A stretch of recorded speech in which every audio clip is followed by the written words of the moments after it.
आदाब नाजरीन, आप देख रहे हैं एनएन चैनल में हूं अनीस फातिमा। पेश है खबरनामा।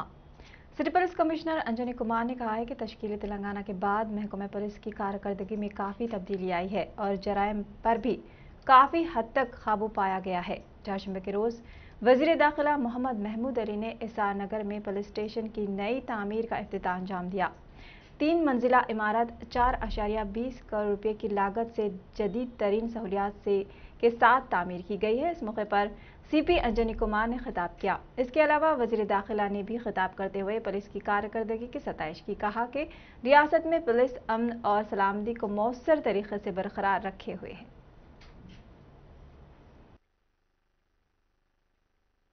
తర్వాత ఒకసారి suppose we have failed to prevent the crime, then detection of crime, ఇది కూడా that is the final stage. And detection తర్వాత చార్జ్ షీట్ చేయాలి అండ్ కోర్టులో కన్విక్షన్ రావాలి. సో ఇవన్నీ 4 స్టేజ్లో community participation, citizen participation is very very important. మన పోలీసింగ్ అంటే in partnership with common citizens. మన తెలంగాణ రాష్ట్రంలో 2014 తర్వాత మన ప్రియతమ్ సీఎం గారు లా అండ్ ఆర్డర్ కి టాప్ ప్రయారిటీ ఇచ్చారు. అండ్ సీఎం గారు విజన్ అండ్ యాక్షన్ ప్లాన్ ప్రకారం మోడర్నైజేషన్ లో use of technology for public safety and citizen friendly policing లో Telangana state and Hyderabad city is number 1. ఇదికి చాలా అడ్వాంటేజెస్ కూడా వచ్చింది. Investment, foreign companies, multinational companies ద్వారా heavy investment Hyderabad and all areas లో already వచ్చింది. ఇదికి రిజల్ట్ అంటే లోకల్ పబ్లిక్ కి ఎంప్లాయ్మెంట్, తర్వాత more revenue generation, more tax collection and more development. ఇది ఒక సీక్వెన్షియల్ ఈవెంట్ ఉంది. సో ఈ రోజు ఈ ఫంక్షన్ లో మన ప్రియతం హోమ్ మినిస్టర్ గారు, मरकजी ममलिकती वज़ीर दाखिला जी किशन रेड्डी ने राजभवन पहुंचकर सुप्रीम कोर्ट के chief justice of India NV Ramana से मुलाकात की है। इस मौके पर किशन रेड्डी ने ओहदे पर फायज होने के बाद पहली मरतबा हैदराबाद आने पर मसरत का इजहार किया और नेक ख्वाहिशात पेश की। वाज़ेह है कि CJ गुज़िश्ता जुमे के रोज़ हैदराबाद पहुंचे थे, जिनका पुरतपाक इस्तकबाल किया गया था।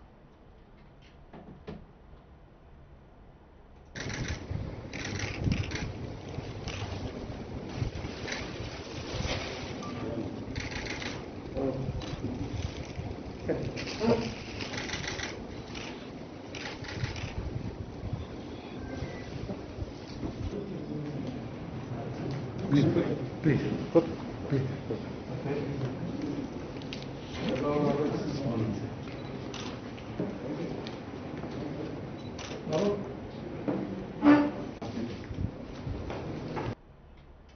KCR हुकूमत गरीबों की हामी हुकूमत है। वज़ीर IT KTR ने चारशंबे के रोज़ ज़िले राजन्ना सिरसिल्ला के अपने दौरे के दौरान KTR ने LRDपेट मंडल के देहातों में तामीर किए गए डबल बेडरूम मकानात का इफ्तिताह अंजाम दिया। इस मौके पर वज़ीर मौसूफ ने खिताब करते हुए कहा कि रियासत भर में गरीबों के लिए लाखों डबल बेडरूम मकानात तामीर किए गए हैं। हुकूमत गरीबों के लिए बगैर किसी कीमत के डबल बेडरूम मकानात तामीर कर रही है। हम मकानात को शफाफ तरीके से तकसीम कर रहे हैं। तेलंगाना हुकूमत का मकसद गरीबों के चेहरों पर खुशी देखना है। मुल्क में कोई भी रियासती हुकूमत इस तरह डबल बेडरूम मकान तामीर नहीं किया है और ना ही गरीबों को फराहम किया है। वज़ीर ने कहा कि हम इन तमाम अहल अफराद को जल्द ही नए राशन कार्ड्स और पेंशन जारी करेंगे। इस मौके पर वज़ीर वेमुला प्रशांत रेड्डी, रियासती मनसूबा बंदी कमीशन के नायब सदर विनोद कुमार और दीगर मौजूद थे। ప్రభుత్వమే ఇండ్లు, ప్రభుత్వమే మోరీలు. ఏ ఇంటికి పోయి నల్ల తిప్పినా ఆ ఇండ్లలో మిషన్ భగీరథ నీళ్లు వస్తున్నాయి. మీకు మళ్ళీ ఎక్కడికో నీళ్లు పెట్టుకునే అవసరం లేదు, బోరింగులు మోటార్లు మీరు పెట్టుకునే అక్కర్లేదు. పక్కడు బందీగా మొత్తం కట్టి ఇలా హైదరాబాద్లో అపార్ట్మెంట్లు ఎట్లుంటాయో అట్లా అంతా బందోబస్తు కట్టి మీ చేతిలో పెట్టడం జరుగుతూ ఉన్నది. మరి మేమేం కోరుతున్నాం? మిమ్మల్ని ఇంత పెద్ద ఎత్తున ఇన్ని కోట్ల విలువ చేసే వసతి మీకు కల్పిస్తున్నప్పుడు ఇక్కడ నివాసం ఉండబోయే మా అక్కలు, చెల్లెళ్ళు, అన్నలు, దమ్ములు ఎవరెత్తున్నారో 168 కుటుంబాలు, వాళ్ళకి నేను చేతులు జోడించి ఒకటే కోరుతా ఉన్నా. దయచేసి ముఖ్యమంత్రి గారు పదే పదే చెప్తున్నారు, మన కోసం కాదు, మన పిల్లల భవిష్యత్తు కోసం మనం ఖచ్చితంగా ప్రతి ఒక్కరం ఒక ప్రతిజ్ఞ తీసుకోవాలి. ఒక్కొక్క ఇంటి నుండి మీరు ఖచ్చితంగా పట్టుబట్టి ఇదే కాలనీలో కేసీఆర్ నగర్లో బ్రహ్మాండంగా చెట్లు పెంచి వచ్చే సంవత్సరం కేసీఆర్ గారు ఇక్కడికి వచ్చే నాటికి ఒక అద్భుతమైన చెట్లతో నిండిన కాలనీని నిర్మాణం మీరే చేయాలని చెప్పి కూడా నేను కోరుతా ఉన్నా. ఇది ఒక దగ్గరనే కాదు, ఎక్కడికక్కడ మనం ఇల్లు కట్టుకుంటే దాని చుట్టూ ఒక గజం జాగున్నా ఆడ చెట్టు పెట్టే సంస్కృతి మనం చేసుకుంటే చూసినాం. మన కరోనా వచ్చినప్పుడు ఆక్సిజన్ కోసం తల్లాడిపోయినాం. ఎవడు పెట్టిండో పుణ్యాత్ముడు పేరు, ఆక్సిజన్ తెలుగులో ప్రాణవాయువు అంటారు. నిజంగా ప్రాణం ఇచ్చే వాయువు, ఆ వాయువు ఇచ్చేది. महकमे फाइनेंस और चीफ सेक्रेटरी सोमेश कुमार ने एक जियो जारी करते हुए रियासती हुकूमत की जानिब से सरकारी मुलाजमीन और कॉन्ट्रैक्ट मुलाजमीन, आउटसोर्सिंग मुलाजमीन, home guards, anganwadi workers, ASHA workers और दीगर को 30 PRC देने का जो फैसला किया है उसमें सरपंच, MPTCs, ZPTCs को भी 30% PRC देने का फैसला किया है, जिस पर जून से अमल होगा और जुलाई के माह से इजाफी तनख्वाहें दी जाएगी। हुकूमत के इस फैसले से हुकूमत को माहाना 35 करोड़ रुपये का इजाफी बोझ आयद होगा। रियासती वजीर खजाना हरीश राव ने इदारों को हिदायत की है कि वो इस माह की 20 तारीख को वजीर आला KCR की जानिब से नए कलेक्ट्रेट, पुलिस कमिश्नरेट और सिद्दीपेट MLA कैंप ऑफिस के इफ्तिताह के लिए तमाम ज़रूरी इंतजामात को यकीनी बनाएं। इस मौके पर वजीर हरीश राव ने डिस्ट्रिक्ट कलेक्टर वेंकट रामरेड्डी और पुलिस कमिश्नर जोएल डेविस के हमरा चारशंबे के रोज सिद्दीपेट MLA कैंप ऑफिस के इफ्तिताही तकरीब की तैयारियों का जायजा लिया और चंद ज़रूरी हिदायतें जारी की हैं। TPCC के वर्किंग सदर पूनम प्रभाकर ने वजीर KTR के सिरसिल्ला के दौरे के मौके पर क़ब्ल वक्त गिरफ्तारियों के नाम पर कांग्रेस पार्टी कायदीन की गैर कानूनी गिरफ्तारियों की शदीद मजम्मत की है और उनकी फौरी रिहाई का मुतालबा किया है। उन्होंने सख्त बरहमी का इजहार करते हुए कहा कि वज़ीर आला के बेटे KT रामाराव जब भी सिरसिल्ला हल्के का दौरा करते हैं तो क़ब्ल वक्त गिरफ्तारियों के नाम पर अपोजिशन रहनुमाओं को पुलिस स्टेशन में बंद कर दिया जाता है। ताहम इस मामले की इत्तला इंसानी हकूक़ कमीशन को दी गई लेकिन कोई इंसाफ नहीं मिला। पार्टी इस तरह के गैर जमहूरी इक़दामात की मजम्मत करती है। ముఖ్యమంత్రి కుమారుడు తన ఎన్నిక కాబడ్డ నియోజకవర్గం సిరిసిల్లకు వచ్చినప్పుడల్లా ప్రతిపక్ష నాయకులను ముందస్తు అరెస్టుల పేరు మీద రాత్రులు తీసుకొచ్చి పోలీస్ స్టేషన్లో కూర్చోబెడతా ఉన్నారు. ఈ అంశం మీద హ్యూమన్ రైట్స్ కమిషన్ కూడా విజ్ఞప్తి చేసినాం, అయినా న్యాయం జరగలేదు. ఈ రోజు కూడా మళ్ళీ ముఖ్యమంత్రి గారు కుమారుడు KTR తాను ఎన్నిక కాబడ్డ సిరిసిల్ల నియోజకవర్గ పర్యటన ఉంటే నిన్నటి నుంచి అరెస్టుల ప్రక్రియ కొనసాగుతోంది. ఇటువంటి పూర్తి అప్రజాస్వామిక చర్యను ఖండిస్తా ఉన్నాం. ప్రజలు, ప్రజాస్వామ్యవాదులందరూ కూడా ఆలోచన చేయాలని కోరుతాను. ఎన్నిక కాబడ్డ నియోజకవర్గానికి రావాలంటే అందరూ అరెస్టు చేయడం అవసరమా అనేటువంటి మాటను గమనించమని కోరుతూ దీన్ని తీవ్రంగా ఖండిస్తూ వెంటనే వాళ్ళందరినీ విడుదల చేయాలని డిమాండ్ చేస్తా ఉన్నాను. ముఖ్యమంత్రి కుమారుడు తన सदर तेलंगाना जनसमिति प्रोफेसर कोदंडराम ने मरकजी हुकूमत की जानिब से डिस्कैम को खानगी करने के मंसूबे की सख्त मजम्मत करते हुए तेलंगाना जनसमिति की जानिब से मरकजी हुकूमत से मुतालबा किया कि वो अपने इस मंसूबे और फैसले पर नज़रसानी करें, क्योंकि इससे तेलंगाना में किसानों को और दीगर तबकात को बरखी पर जो सब्सिडी दी जा रही है वो मुतासिर होने का अंदेशा है, जिससे रियासत में किसानों को दी जाने वाली मुफ्त बरखी सरबराही का मामला भी खटाई में पड़ सकता है। इसको देखते हुए हुकूमत को चाहिए कि वो डिस्कैम को खानगी करने के मंसूबे को ख़त्म करे।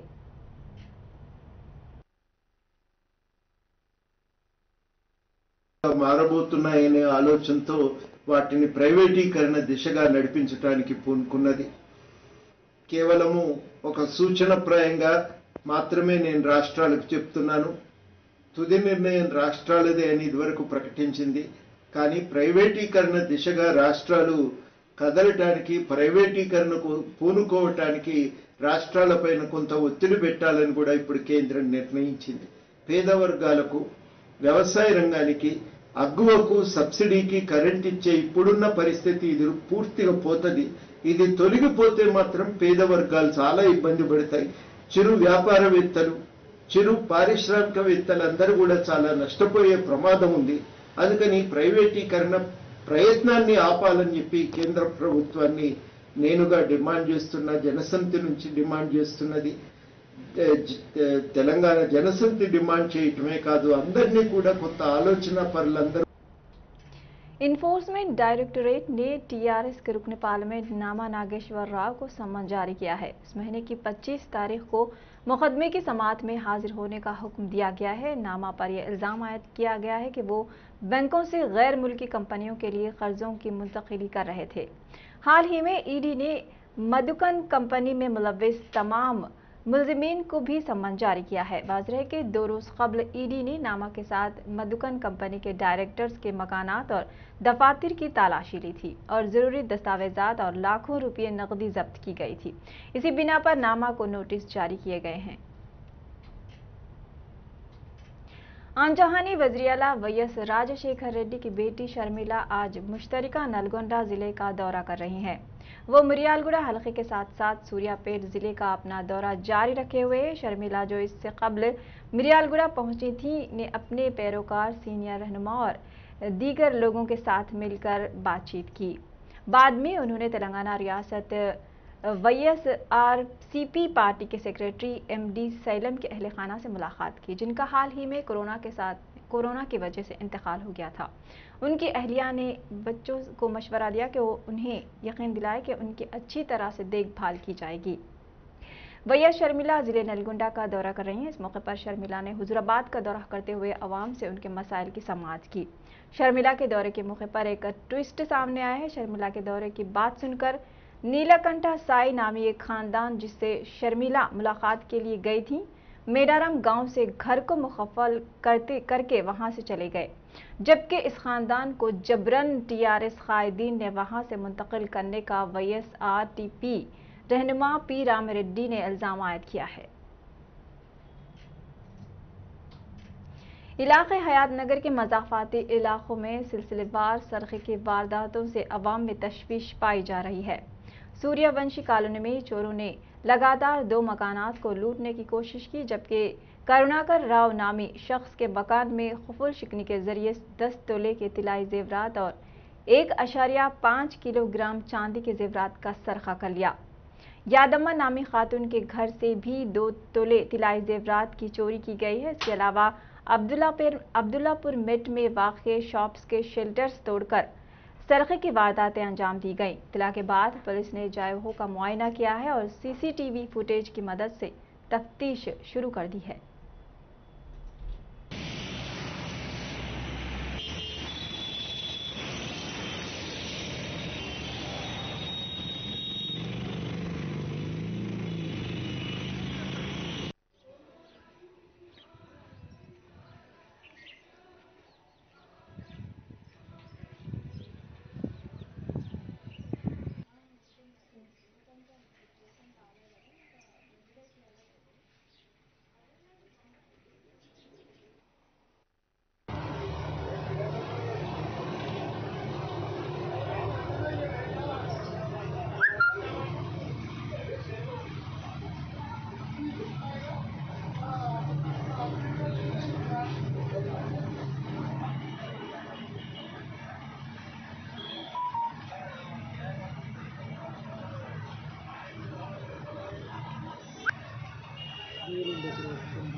ఇట్లా సూర్యంశి ఎస్టేట్స్లో ఇట్లా దొంగలు పడ్డారండి. 3 ఇల్లులు పడ్డారు. 2 ఇల్లులల్లో ఎప్పయింది. మా ఇంట్లో ఇచ్చారు కానీ పారిపోయారు. అప్పటికి మేము అలర్ట్ అయినాం, పారిపోయారు. ఈ గల్లీ ఎవరు చూసే నాదుడే లేదు అండి. ఎవరు రారు. జిహెచ్ఎంసీ లైట్లు పోతే లైట్లు వేయరు. పెట్రోలింగ్ నడవదా అండి? పెట్రోలింగ్ వస్తుంది అప్పుడప్పుడు. అంటే ఈ లైట్ అసలు ఇప్పుడు పోయి 3 రోజుల నుంచి ఫోన్ చేయం, 3 రోజుల నుంచి ఎవరు రావట్లేరు. ఏది పట్టించుకునేటోళ్ళు లేరు ఇక్కడ. ఎంతమంది వచ్చారండి? వాళ్ళు ఎంతమంది వచ్చారు? ఒక్కడైతే కన్నుపడ్డారట అండి ఇక్కడ. మా ఇంటి ముందు ఒక ఆయన ఫోన్ చేస్తే చెప్పారు. ఆయన చూసిండు. నైట్ మేము అలర్ట్ అయినాం కొద్దిగా. అందరూ అవతల కాల్ रियासत में किसान धान और दीगर अनाज की खरीदारी पर फौरी अमल आवारी का हुकूमत से मुतालबा करते हुए एहतजाज कर रहे हैं। वहीं राजन्ना सिरसिल्ला मंडल के किसानों को धान की अदम खरीदारी से मुश्किलात का सामना है। पीसीसी सेंटर में गुज़िश्ता 10 रोज़ क़ब्ल धान के ज़ख़ीरे को खरीदारी के लिए रखा गया था, ताहम कोई रद्दअमल नहीं मिलने पर रमेश नामी किसान ने इससे मुताल्लिक़ सोशल मीडिया पर शिकायत करने पर चेयरमैन नरसैया यादव रमेश की धान की खरीदी में रुकावट डालते हुए मुकामी अहदेदारों को हिदायत दी कि जबकि मुतासरा किसानों का कहना है कि उन्हें धान की खरीदारी मरकज़ पर हरासा किया जा रहा है।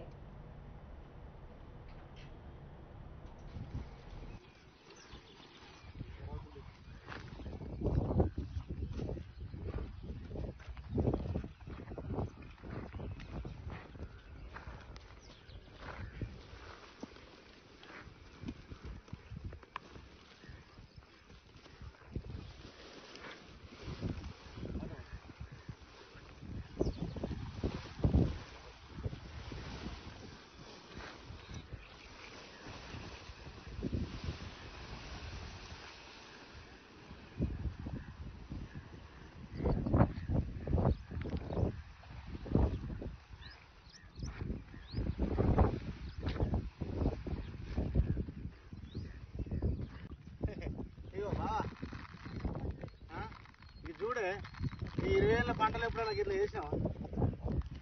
ఎందుకు ఇప్పుడు ఇంత కష్టం? 25 రోజులే ఇప్పటికి అమ్మలో దిక్కులేరు. నిన్న వచ్చిన లారీ 3 రోజులు అంటే రైస్ మిల్ అంటే 3 రోజులకి ఇవాళ వచ్చింది. ఇప్పటికి కూడా లేరంటే చిరుకులు పడితే వాళ్ళ వంట దించిపోతారు.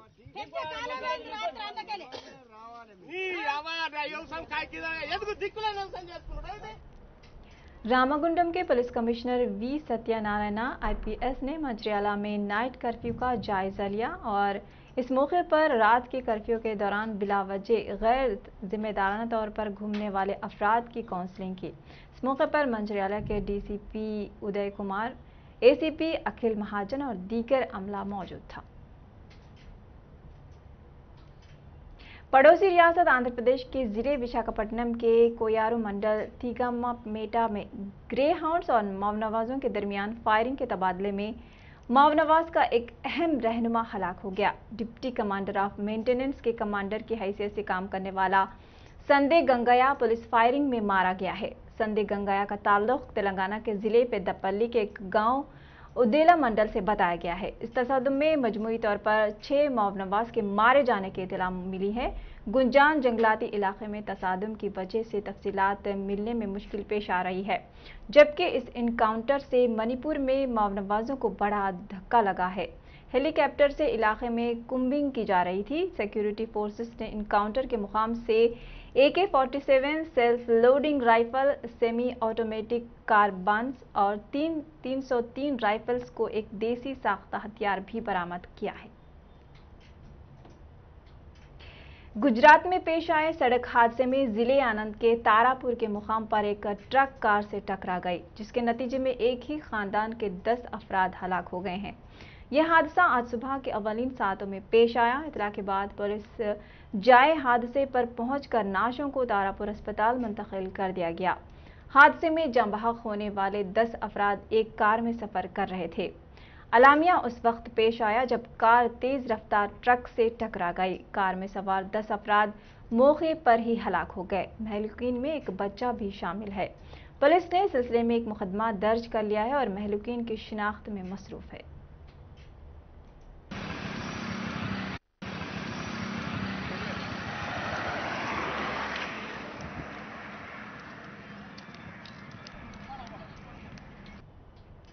महाराष्ट्र के दारुल हुकूमत मुंबई, जो सिर्फ कोरोना के असरात से अभी उबर रहा था, कि अब शदीद बारिशों की जद में आ गया है। जुनूब मगरिबी मानसून के असर से पूरे शहर में मूसलाधार बारिश हो रही है, जिसके नतीजे में तमाम नशेबी इलाकों में पानी भर गया है। कई मुकामात पर सड़कें सैलाब में बह गई हैं, जिसकी वजह से गाड़ियों की आमद और रफ्त में शदीद खलल पड़ रहा है। शहर के हिंदुमाता, सेवन और ईस्टर्न एक्सप्रेस हाईवे, चैम्बूर के इलाकों में सैलाब के मंजर देखे गए हैं। उत्तर प्रदेश की वज़ीर-ए-आला योगी आदित्यनाथ ने कांग्रेस कायद राहुल गांधी को तनकीद का निशाना बनाया है। कहा कि राहुल गांधी अपने ट्वीट से मुआशरे में जहर उगल रहे हैं। वाज़ रहे कि हाल ही में यूपी में एक मुसलमान शख्स पर हमला किया गया था, जिस पर राहुल गांधी ने इल्जाम आयद किया था कि जय श्री राम नहीं कहने पर मुसलमान शख्स पर हमला किया गया, लेकिन पुलिस ने बताया कि इस वाक़ये से फिरका परस्ती से कोई ताल्लुक नहीं है। योगी ने कहा, पुलिस के कहने के बावजूद भी राहुल सच नहीं बोल रहे हैं। राहुल के ट्वीट्स का जवाब देते हुए योगी ने कहा कि भगवान राम ने सबसे पहले जो कुछ सीखा वो सच बोलना था, जो आप अपनी जिंदगी में कभी नहीं कर सकते।